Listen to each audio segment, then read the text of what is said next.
In my life so far, I haven't read that much book. Partly it's because I prefer movies rather than books because there's background music, and partly because I'm too lazy to translate every word in the book that I don't know.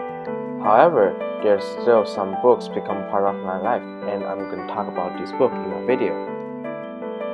Around the World in 80 Days was the first English book I ever read. Although the version I read wasn't the original edition, it's a simplified edition for kids. But it didn't affect how interesting was the story.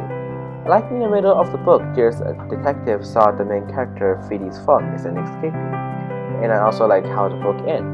At first, Jules Verne just make every reader think Phileas Fogg lost his bet. But then the reader will find out Phileas Fogg actually have one more date, which will make him win his bet.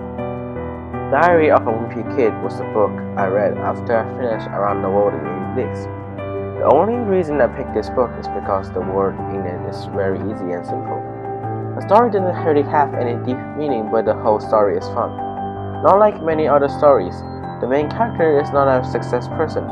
On the other hand, he makes mistakes very frequently, but this is why the whole story is fun. Adventure of Sherlock Holmes is one of my favorite books. This book lets me begin to be interested in detective novel and psychology. While I'm reading the book, I want to be someone just like Sherlock Holmes, who won't miss any details and can always find the truth. I was interested in 20,000 Leagues Under the Sea because I find out the author was Jules Verne.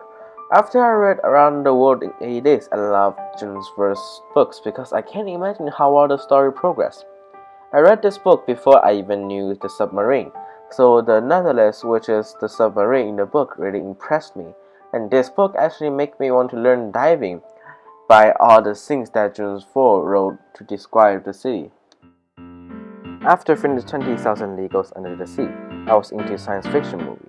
The next book that I read was Frankenstein, or in Chinese edition of course. In Frankenstein, the psychological transformation of two main characters was very interesting.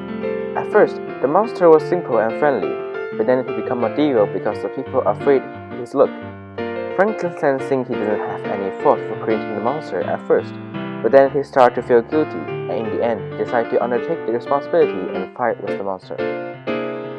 Journey to the West mattered to me because this is the first Chinese novel that I read was in the folk classic of China. The transformation of the main character, the Monkey King, was very interesting. At first, he is kind of bad, but in the end, he was affected by others and became kind. After I finished The Journey to the West, I was interested to finish the rest of the folk classic of China. The interesting things about this book is that this is not just a novel, it was based on a true story in China history. Other reason this book is still memorable to me because of the ending of the book. In the end, the kingdom who conquer the rest of the kingdom is not the main characters. In fact, the three main characters will all die in the end, which is kind of sad. This was the third and the last folk classic of China that I read. This book is still memorable to me also because of the ending. In the book, it talks about a story of a gang which have 108 people in it. But in the end, most of them are dead but different ways. Although it's a game, the people in it are all very righteous, but none of them get a good ending. Romeo and Juliet was the first book I read after I came to the academy. I read it in ESL class. Before I read this book, I already heard a lot about this book because how famous it is. Although I knew it's going to be a tragedy, but when I'm reading this book, I really hope the story will went well because how deep that Romeo and Juliet love each other. I read The Fault in Our Stars in the summer reading. This book is still memorable to me because although the story is about cancer, but this story is not like others which will have some miracle happen and save the main character. In this book, the two main characters, Augustus and Hazel, already face the truth that they are going to die someday because they all have cancer. Although in the end Augustus died, but before and even after his death, Hazel is still enjoying her life. This book made me know that life is not always perfect, and why shouldn't we enjoy every moment that we have?